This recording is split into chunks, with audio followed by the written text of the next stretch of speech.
parler de sécurité. D'abord, on a été rejoint par Tatiana Renard-Barzac. Bonsoir, journaliste. Merci de nous avoir rejoints. Sécurité avec vous, Denis Jacob. D'abord, on va parler du narcotrafic, évidemment, parce qu'il y a des déclarations assez surréalistes qui se succèdent entre le ministre de l'économie, Bruno Le Maire, Monsieur Molins, François Molins, qui a fait aussi des déclarations, ancien juge, et un procureur, pour être précis, et aussi tous ceux qui continuent à parler du narcotrafic. Mais on va regarder ce qui se passe à Nice, parce que là, il y a des rixes quasiment tous les jours, à l'arme lourde, entre les dealers et la police qui se fait agresser, accessoirement. On fait le point avec Aminata Adem et Maxime Leguet, et je vous passe la parole. Cette place des Amaryllis, dans le quartier des Moulins à Nice, est devenue le théâtre d'affrontements sur fond de trafic de stupéfiants. Des scènes d'une violence inouïe. Lors de ces affrontements, 4 personnes ont été retrouvées blessées, dont un grave. Un policier a également été légèrement touché à la jambe par un projectile. Des violences qui pourraient être la conséquence des heurts qui ont éclaté lundi soir. La CRS 81 a rejoint les effectifs de police déjà déployés sur place. Hier, le préfet des Alpes-Maritimes s'est rendu sur place pour délivrer un message de fermeté. Il promet de poursuivre les interpellations et les saisies de drogue. En un an, plus de 30 kilos ont déjà été interceptés dans le quartier des Moulins.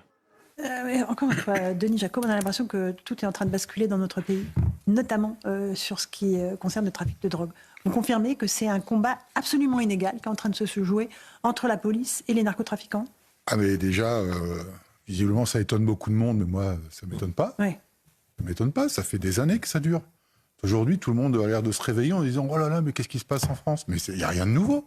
On a laissé depuis plus de 30 ans des quartiers à la main des narcotrafiquants.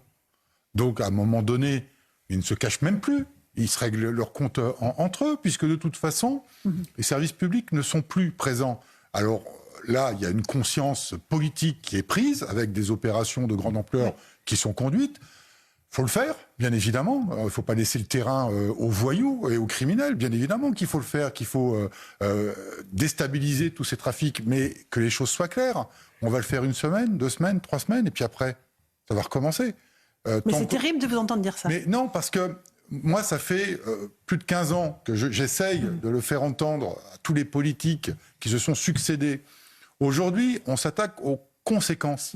Mais on ne veut pas traiter les causes. Et c'est quoi les causes? Mais les causes, c'est des problèmes de quartier où les services publics ont abandonné le territoire. On a un problème de politique sociale. Alors, on me dit, ouais, tu fais toujours tes phrases toutes faites. Mais malheureusement, c'est le constat. Il y a un problème de politique sociale, économique et la politique de la ville. Mais la politique sociale, c'est par exemple tous ces gamins qui sont pris en main par les trafiquants. Alors là, on a une annonce comme quoi on va ouvrir des internats. Bon, ok, on va ouvrir des internats. Pourquoi faire et comment? Ça, et où et avec quels moyens, quels locaux, etc. Qu'on m'explique. Mais des gamins qui ont 12, 13 ans, qui sont déscolarisés, où l'autorité parentale ne s'exerce plus, parce qu'il y a la question de l'autorité parentale. Ces gamins-là sont dans la rue. On n'a plus de prise en charge de ces gamins qui sont déscolarisés. Eh bien, qu'est-ce qui se passe? Ils sont pris en main par des dealers. Ils vont rapporter à la maison en 1 mois ce que leur père n'arrive pas à ramener en travaillant normalement. Donc, à quoi bon aller à l'école? En 1 jour, ce que leur père peut-être gagne en 1 mois. Voilà. Peut-être. C'est ça la comparaison. Il y a cette problématique de ces gamins. Et puis, il y a la politique de la ville. Quand j'entends qu'il y a un grand plan de politique de la ville qui a été lancé à Marseille, bon, ok, moi je suis favorable à tout cela, je suis pas contre. Mais où sont concrètement les effets aujourd'hui? Alors, il faut qu'on fasse des opérations place nette. Déjà, pour les policiers, ça a du sens, ça redonne du sens à leur action. Parce que entre y passer et faire un petit coucou et puis partir tout de suite parce qu'on va se prendre des pavés et puis y aller, interpeller, saisir de la drogue, ça redonne du sens à notre mission. Mais ça ne va durer qu'1 temps parce qu'on sait pertinemment qu'on ne pourra pas y rester de manière pérenne alors qu'on a le risque attentat qui est très fort, qui est très élevé, la préparation des JO, etc. Et j'entends Karim me dire il faut une police en permanence, une police de proximité, une police qui patrouille tous les jours, qui ne viennent pas que pour les opérations coup de poing, mais qui connaissent un peu le quartier, qui connaissent qui fait quoi.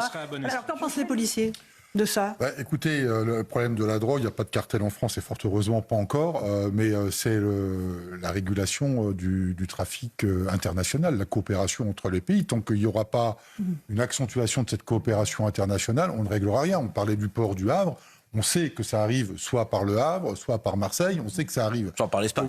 On parle d'Espagne. Donc de toute façon, on ne le réglera pas en mettant, et vous le disiez très justement, en mettant toujours plus de bleu. Le débat aujourd'hui des magistrats, c'est qu'ils disent tout haut ce que nous pensons tout bas. C'est-à-dire que ça vient de la magistrature qui met en échec une politique qui est mise en œuvre pour lutter contre les trafiquants de stupéfiants. Mais nous, on n'en pense pas moins de ce que disent les magistrats. Et en fait, ils ne font que conforter ce que je vous disais tout à l'heure. Si on continue à considérer qu'on réglera le trafic de stupéfiants par la seule action de la police, on ne réglera jamais ce problème. C'est pour ça que le ministre de l'économie dit on va aller prendre leur argent, je pense que on va aller remonter les filières et à mon avis, lutter c'est contre les plus dans des cartels. paradis fiscaux que dans des comptes bancaires. Je suis un peu d'accord français. avec vous. Ils n'ont pas de livret épargne, à mon avis. Les policiers dans les quartiers, que les policiers ne connaissent plus les quartiers, ne sont plus en proximité avec les habitants. Alors, c'est pas vrai. Non, mais attendez, je termine. Non, Parce je que- peux pas non, vous laisser si, dire ça, parce Tatiana. que- non, Ils mais connaissent c'est les une quartiers, ils réalité. savent très bien qui est. Mais c'est vrai, bien Vous sûr. savez, la présence Mais non. de la police dans les quartiers, elle n'existe plus depuis la fin des années 90. J'étais îlotier, alors je peux en témoigner. Donc, c'est j'en suis pas un les années exemple. 2007, Donc c'est 2008. pas une question de police de proximité. La police de Non, de proximité, maillage du territoire, pas que de la police, de des proximité, associations, des bailleurs le sociaux, maillage des élus, des du territoire, habitants. vous avez C'est raison, ça, c'est ne ça, en fait. sera efficace qu'après avoir éradiqué les trafics de stupéfiants, rétabli l'ordre, avoir remis des services publics au cœur des quartiers, mais remettre aujourd'hui ce que moi j'ai connu dans les années 90, c'est-à-dire ce qu'on appelle des commissariats de quartier, c'est fini. Vous ne les aurez c'est plus pas jamais. que parce Par qu'il faut contre, il y a une faire des économies. expérimentation qui est mise en place, qui s'appelle les commissariats mobiles, qui peuvent être une solution pour réinvestir les Rapidement, quartiers. quand même 10 secondes.